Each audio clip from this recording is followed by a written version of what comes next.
In Iraq, things remain fairly quiet after General Maud captures Baghdad in the spring of 1917. Now, a year and a half later, General William Marshall commands the theater when the War Office suddenly orders him to advance northward. London has concluded that the Ottoman Empire is in its death throes and wants to make certain that the large oil reserves around the city of Mosul are in British hands, despite the fact that French Prime Minister Georges Clemenceau has been promised the region for France. On October 2, 1918, Marshall receives his orders. Occupy as much of the oil-bearing lands as possible. In a series of attacks, Marshall's troops drive back the enemy along the Tigris River. But the Turks haven't much fight left in them. The Turkish commander is aware that Sultan Mehmed VI is engaged in peace talks with the Allies. He knows the end is near and surrenders his force of 11,000 men on October 30th. The next day, an armistice takes effect and the Ottoman Empire is no longer at war.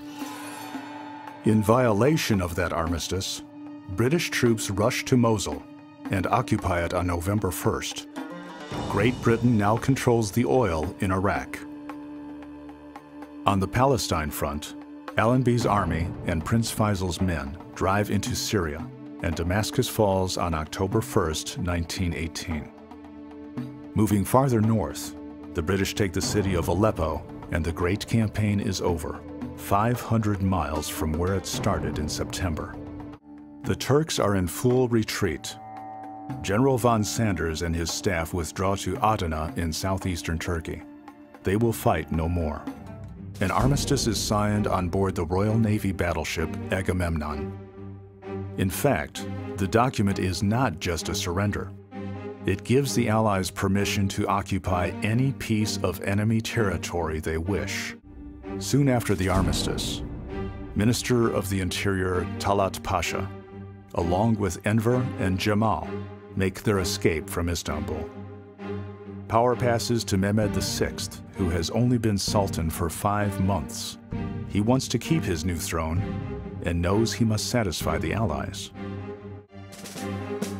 As Turkish forces lay down their guns all across the empire, the Allies occupy the Dardanelles Straits and the Gallipoli Peninsula. Slowly but surely, the Allies start to devour Turkish land. In the east, Armenian troops march back into Turkey. In the southeast, French and Armenian troops land at Adana. In the southwest, Italian forces establish a foothold. And from the west, a Greek army of occupation lands at the city of Izmir.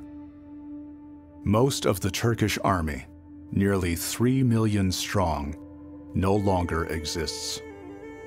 1 out of every 3 soldiers has been killed or wounded.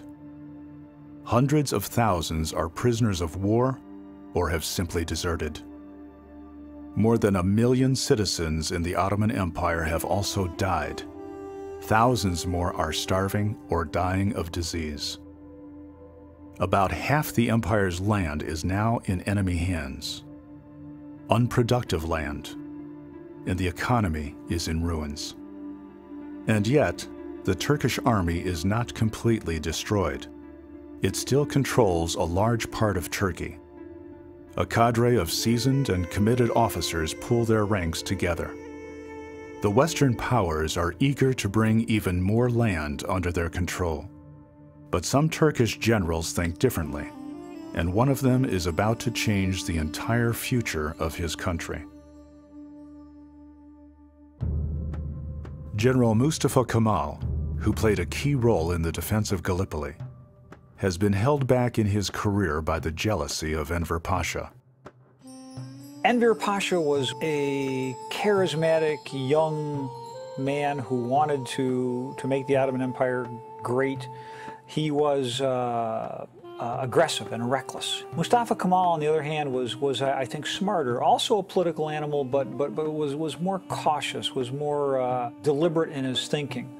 Mustafa Kemal, when he arrived at a conclusion, was then ruthless and relentless in his execution. He was a fierce fighter. He was the best commander, certainly in the Ottoman army, and certainly, as Churchill pointed out, one of the best commanders of the whole entire war. Now, in the spring of 1919, Kemal finally gets his chance. Outside of Istanbul, the social fabric all across Turkey has broken down. It is a lawless land with no central authority. The Sultan is controlled by the Allies, but the Allies no longer have enough troops to maintain security in the Middle East. When civil violence breaks out around the city of Samsun on the Black Sea coast, Kemal is sent there to restore order. He is given broad powers as an inspector general for the army. He arrives in Samsun on May 19, 1919, with a clear mission: galvanize the Turkish nationalist movement into a political reality and raise a new army to drive foreign invaders out of the land. He meets with a small group of like-minded colleagues, and together they draft a Declaration of Independence.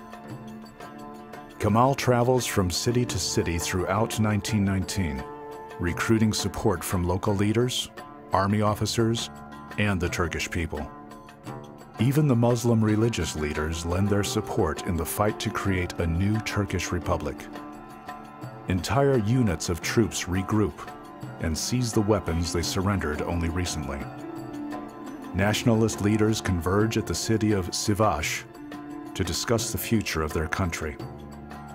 More leaders meet at the fortress city of Erzurum, where Kemal argues that the Sultan's government is nothing more than a pawn of the Allies. Istanbul no longer represents the best interests of the Turkish nation. The Allies know little about 38-year-old Mustafa Kemal, who suddenly emerges at the head of an all-out revolt against European authority. When Lloyd George makes inquiries about Kemal, neither the Foreign Office nor the Intelligence Service can say much about him. They can't even say whether Kemal is acting for or against the Sultan's government. By the end of 1919, Turkish nationalists, known as Kemalists, come to power in a series of local elections. They converge in Ankara, a city in north-central Turkey. Far from Istanbul, British battleships, and invading armies, it is a good location for a new government, which is proclaimed in April 1920. Kemal and his supporters commit themselves to creating an independent Turkish state, free of Western occupation. A few months later, the Sultan's government signs the Treaty of Sèvres with the Allies. Under its terms, large parts of Turkey will be handed over to France, Italy, Greece, and Armenia. Istanbul and the Dardanelles will fall under international control, with a military presence. Arabia, Iraq, Egypt, and Palestine will belong to London, and Paris will control Syria and Lebanon. The treaty is a public version of a secret agreement made between Britain and France back in 1916. At that time, British diplomat Mark Sykes and French diplomat François Picot redrew the map of the Middle East to accommodate Western greed for land and oil.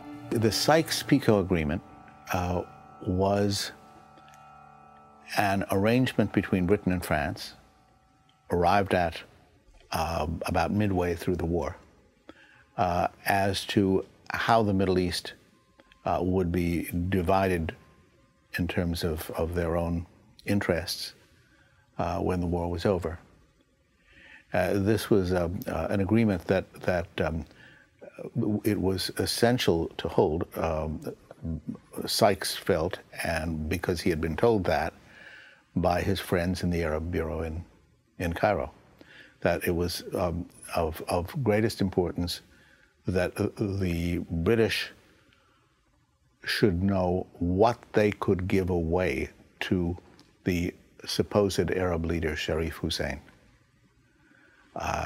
Before they knew what they could give him, they had to know what they were giving the French.